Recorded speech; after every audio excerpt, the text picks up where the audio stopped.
One very clear thought is emerging from these conversations today, that we need to pick up the pace of the climate transition. And to do that, we are going to need trillions of dollars. Let's call that the capital transition. Now, we've been having this conversation for more than a decade, since 1989, as we just heard. But just as accelerating the energy transition has become more urgent, so is accelerating the flow of capital. So we've got 4 people who know this conversation very well, and I'm going to bring them to the stage now. Please welcome the CEO of the Children's Investment Fund Foundation, Kate Hampton. Board member and head of financial services for the Africa Finance Corporation. You can sit just here if you like. We've got the board member and head of financial services, Africa Finance Corporation, Sanjeev Gupta. Welcome. And we also have the vice president of the Rockefeller Foundation, Deepali, Khanna. How are you? How are you? Have a seat. Lovely to see you. Hi. Welcome. How are you guys? Super. Good. Excellent. Nice to see you. So it was 2009. We're going back in time during these panels. The rich world first agreed to bring $100 billion together in climate finance for developing countries to mitigate the devastating effects of climate change. Think of Dominica, which we just heard about. Think about floods in Pakistan, drought in the Sahel. 14 years on, rich countries have still yet to fill even this goal, inadequate as it is on its own. But we know that the conversation has moved on somewhat. Poorer countries need $2.4 trillion in investment or assistance every year to deal with the challenges of climate change. Mitigating climate change, preventing getting worse, resilience, adapting to the existing change in the climate, investing in clean energy technologies. So a lot of it is about getting the private sector to spend more money in the global south, unlocking some of the money in the IMF and the World Bank. Let's get to the specifics of where some of this money is going to come from. Kate, we'll start with you. You've been very involved in the climate finance discussions ahead of COP28. Lay out where the conversation is in terms of moving money to where we all agree it needs to go. Thank you, and it's a pleasure to be here. I think the simplest way to explain the finance problem is by looking at the cost of capital that is faced by developing countries relative to advanced economies. Unless we bring that cost of capital down, countries and communities will find it difficult to invest in both climate mitigation but also in resilience, because a lot of green solutions have high upfront costs but are much, much cheaper in the long run. But then the cost of capital is really important, because dirty old energies tend to be quite cheap upfront, but then you're constantly paying and polluting as you go along. So one of the key challenges is to bring down the cost of capital. And that's happening at a time where there's a global debt crisis because of COVID, because of conflict, successive climate shocks, the increase in interest rates. So 3 billion people are now living in countries that are spending more on debt servicing than they are on health or education. So we are in a situation where the needs are very high. So Professors Stern and Songwei have said we probably need 2 trillion plus outside China in emerging economies. Much of that has to be mobilized outside those economies. But to get that to flow, we need stronger enabling environments. We need much more support for countries in terms of bringing down the cost of capital. And we also need to get the private sector to play its part. Instead of endlessly refinancing wind farms in Europe, that money needs to flow to the places that are really going to make the transition. But this has been a really exciting year, and this is my last point. Yeah. In terms of scene setting, we've seen Prime Minister Mia Mottley launch the Bridgetown Agenda. That's been picked up by President Macron. Then President Ruto of Kenya had that extraordinary summit in Africa. We've seen it be picked up by the G20. India's leadership has been crucial with the MDB expert group, really providing clear recommendations as to what to be done. So I think the agenda has been set. The solutions have actually come from the South, and now it's really a question of implementing. And the difficult thing for Dr. Sultan as president of the COP is that the COP doesn't have agency when it comes to all of the institutions that are needed. So heads of state, finance ministers, when they show up here over the next few days, they have to be leading because they have to take this call not just through the COP, but into all of the international financial discussions around the world. So, Deepali, we heard a little bit about India, the G20. Lay out from your perspective, coming from India, where you think the conversation is as we go into COP, and what you're looking for from discussions around climate finance. Thank you so much, and it's such a privilege to be here. So, getting into COP, the discourse around climate finance is definitely critical, and it's at a very transformative stage from my perspective. It's a period that really characterizes both opportunities as well as challenges. And let me explain how and why. So the first thing is one sees it as a challenge when you're really wearing a developing country hat, because you're looking at how growth is being impacted.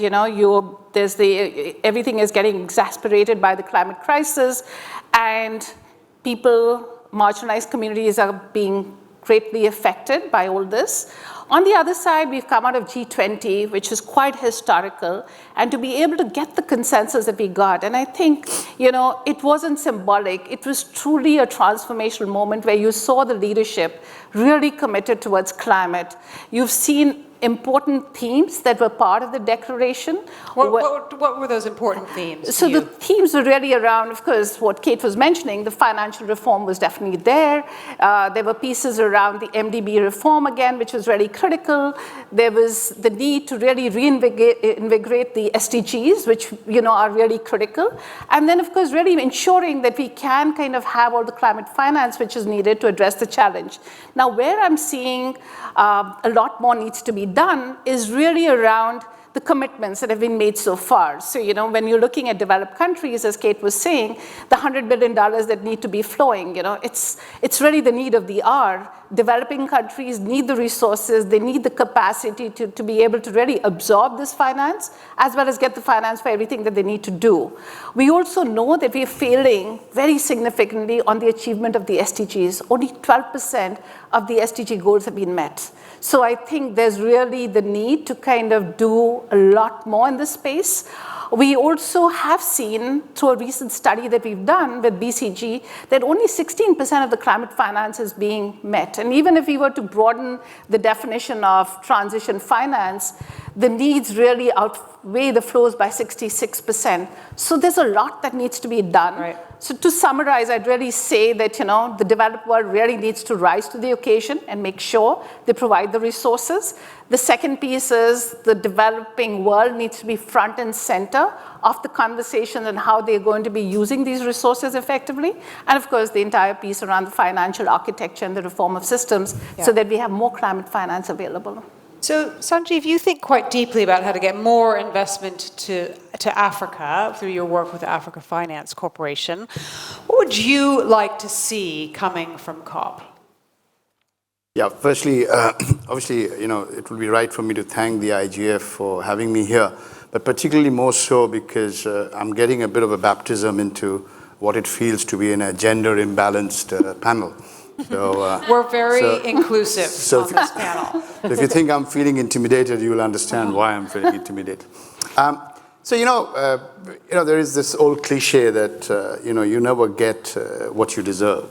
You get what you negotiate, right? Right. And in the African continent, as the eminent minister was saying earlier on, we all know that the global effects of climate, of geopolitics, of warfare, of bad monetary policy, bad banking, disproportionately affects the continent of Africa. So it's not meant to be an excuse, it's just that we are generally at the receiving end of a lot of issues that wasn't created by us. And for those of you who listen to Billy Joel, you will know the song, that we didn't light the fire. Right. And we didn't light the fire, I promise you. In Africa, we produce less than 3% of the global emissions, but we are unduly and disproportionately affected. So our take, therefore, is not so much about what COP can give us, but what we can give COP instead, right? And let me explain that so that you don't think I'm getting ahead of myself. As an institution, we long back realized that if we are going to attract global capital into the continent, we have to be able to mobilize domestic capital first. And we have to be able to do that early stage project development and project preparation financing ourselves. And if we can do that, that old story of guilt, greed, and fear will come in, and it will come in to Africa. So we have been successful in developing a range of projects, not just in renewable energy, not just in climate-friendly projects, but keeping the development agenda of the African continent in mind. And we see that there is a solution, therefore.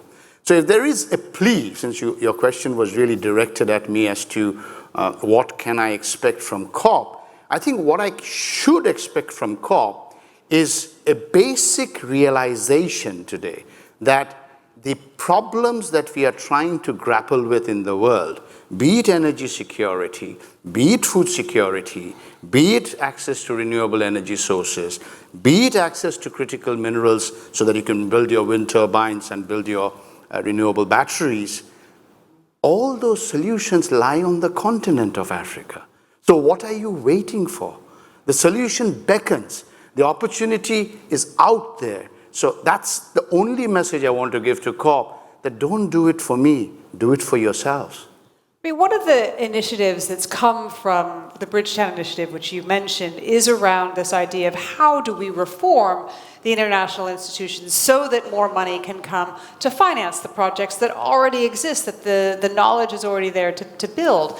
And one of the interesting arguments I heard was around, if you want to move money from in Europe, so that it doesn't go to a German wind farm, which we don't need any more of, but that does go to Africa, for example, is that you need to help those investors who are sitting in Europe manage that currency risk, right? Because they don't all understand all the risk that happens. And that could be a really good role for an institution that was managed by the IMF or the World Bank, to take on that currency risk so that if I, as a private investor, am coming in and I want to see a 9-10% return, but I have that eroded by currency risk, I don't see it.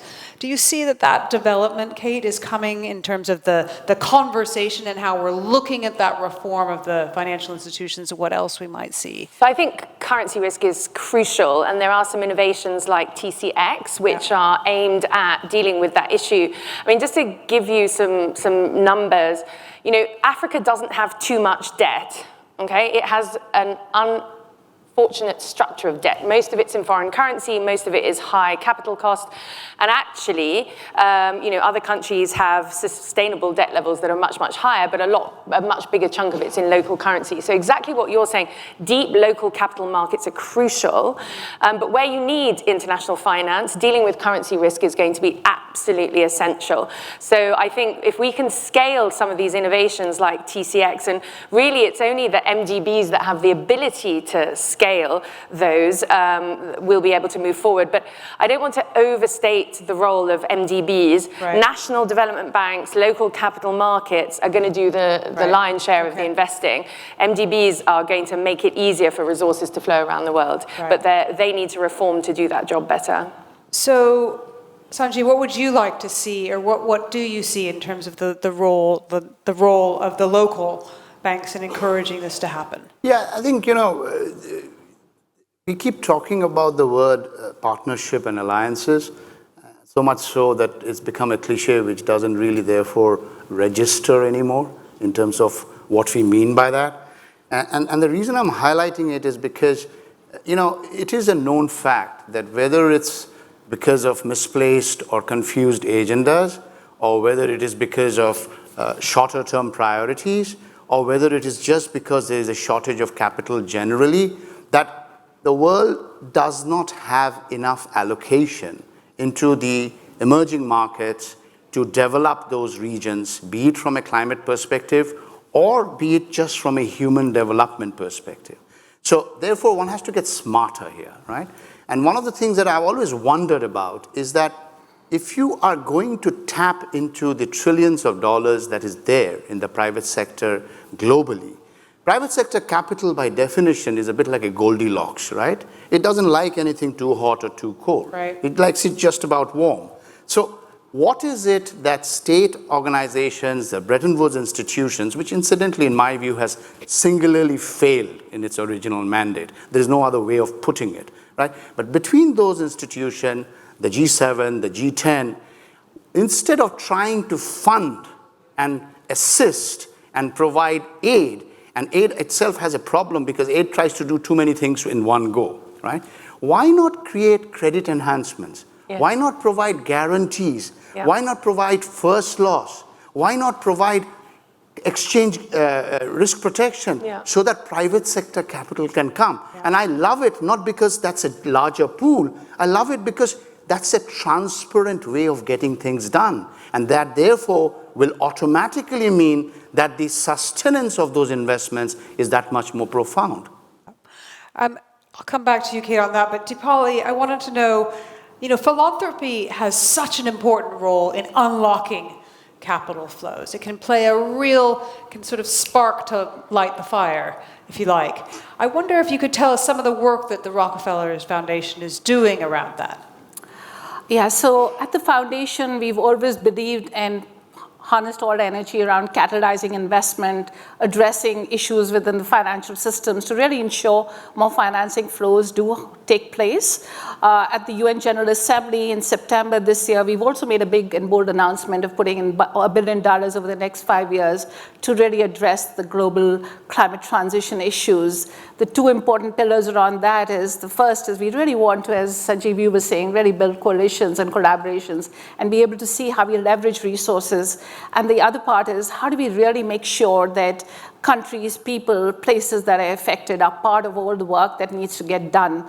We're also looking at 4 important systems that are impacted by climate that really need to be attended to, and that's what we're trying to do through these investments, which are the food systems, health systems, energy systems, and most importantly, finance that we've been talking about. So I think, we're totally committed towards that. Some of the things that we've done at COP26, I think some of you must have heard around the Global Energy Alliance for People and Planet, which for the first time, we were able to get 3 foundations to put in $500 million each and stand up this platform. It's been phenomenal to see. Right now, this platform is working across 20 countries. They made a very bold commitment of unlocking $100 billion from private and public sector entities over the next decade. The 3 important goals that they're pursuing, the first is really to ensure that 1 billion people get access to reliable and affordable energy. The second one is to reduce carbon emissions by 4 billion tons. And the third one is to create 150 million new green jobs. Again, we've been involved with the Bridgetown Initiative. We've been also part of the MDB Innovation Challenge Fund, where we were able to coalesce $5.25 million. That's really helping the MDBs to find innovative ways of how they can actually address some of the issues that we're talking about. We've also been working on reports which are really important and frameworks, like the Capital Adequacy Framework.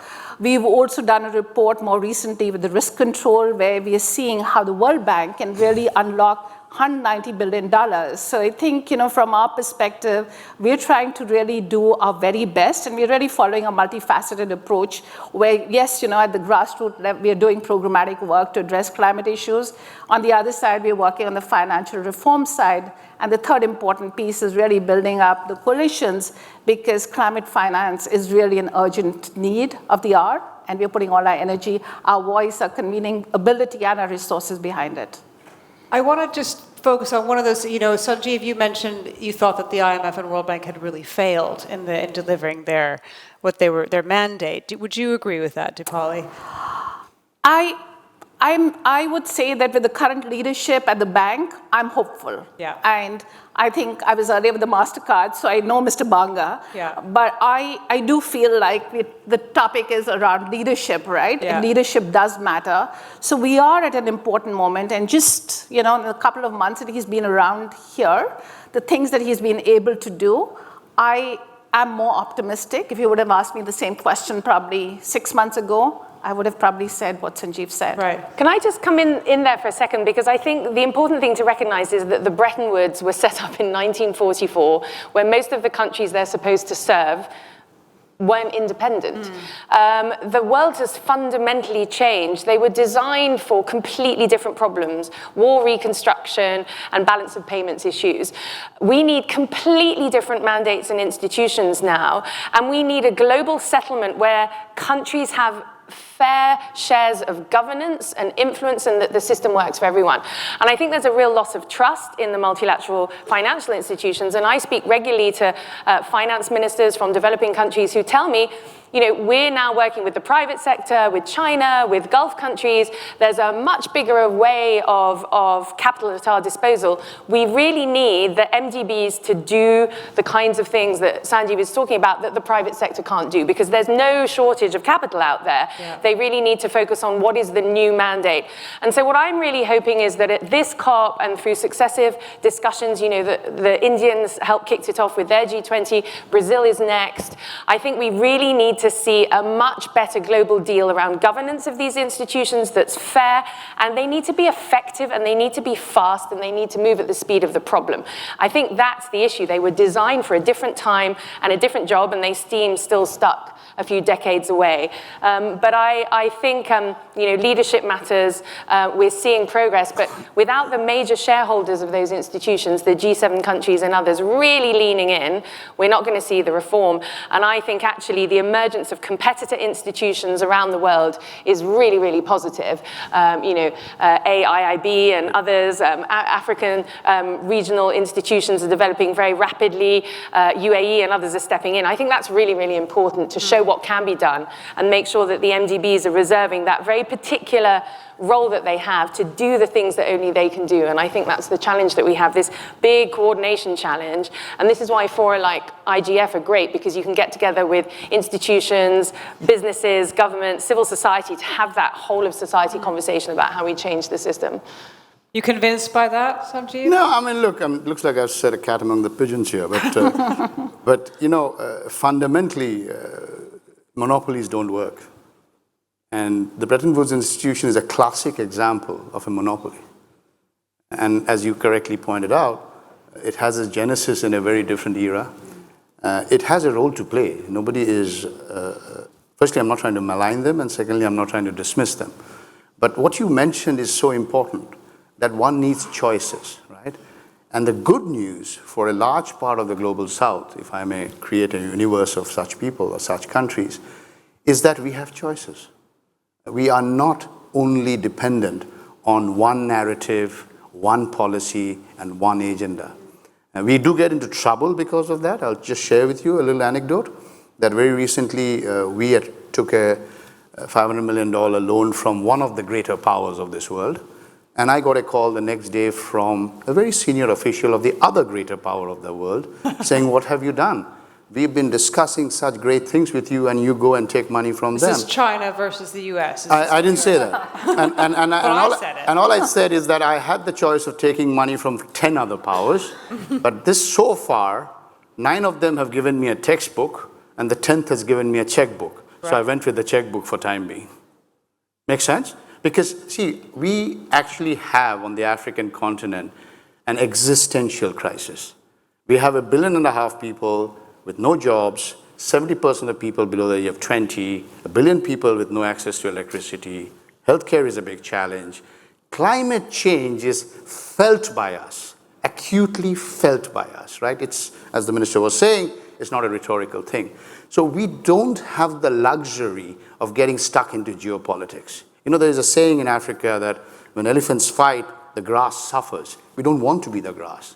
We just want to do our own thing, manage our own affairs, and make sure we deliver on our mandate, because that's how it is to be. And the good news, as I said, is that we have choices. And can I just come back to something that was said earlier about thinking differently about developing countries? I think the aid narrative and the climate finance narrative has been very much a narrative of, you know, rich countries need to help poor countries.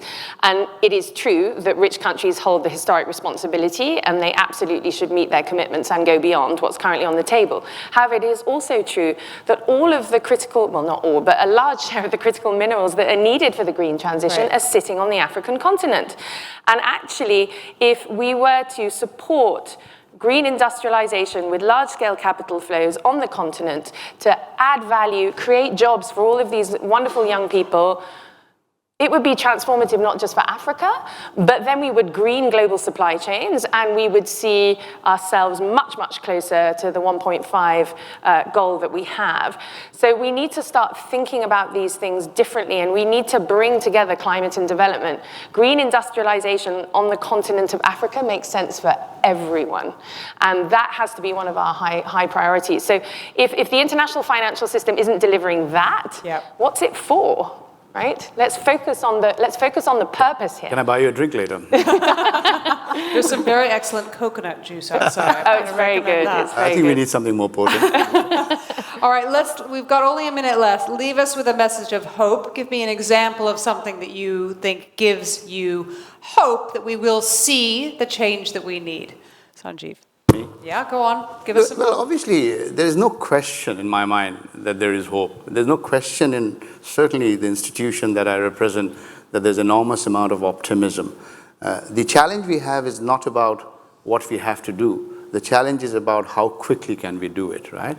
The hope comes from the point that I think I made earlier and you made just now as well, and that is that the hope stems from a very simple fact that when it comes to the basic requirements around energy security, food security, access to critical minerals, access to new markets, simple thing, let me tell you. Today, the world's telling Africa, do not develop your gas resources. Do not develop your oil resources. The Ukraine war changed that narrative. However, the point we've been trying to make is, do you know that if we do not bring gas as a transition fuel to provide energy, firewood is the main source of energy, which means you're felling trees. How can that be right? Gas today is flared out of the continent. How can that be right? Marshal it, harness it. So coming back to your question of hope, I am hopeful because the facts are obvious. And surely people at the end of the day do revert back to a level of sanity, don't they? I mean, that's my hope. Well, that's the hope. All right, I'll give you the last word, Deepali. What's your message of hope?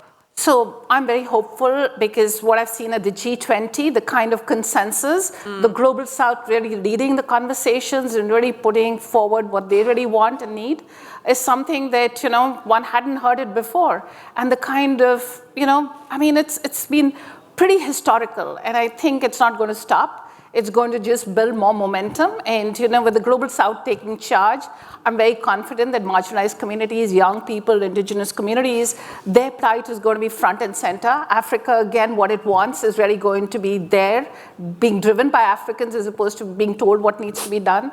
So I'm very hopeful, and I think, there are many of us in this room that are very passionate. And again, going back, action starts with each one of us. I think we do have that critical mass now, and none of us, there's a sense of urgency. So, we are going to act. All right. Thank you very much. We've run out of time, but Kate, Sanjeev, Deepali, thank you very much for joining us here at India Global Forum, the Climate and Business Forum. Thank you. Thank you.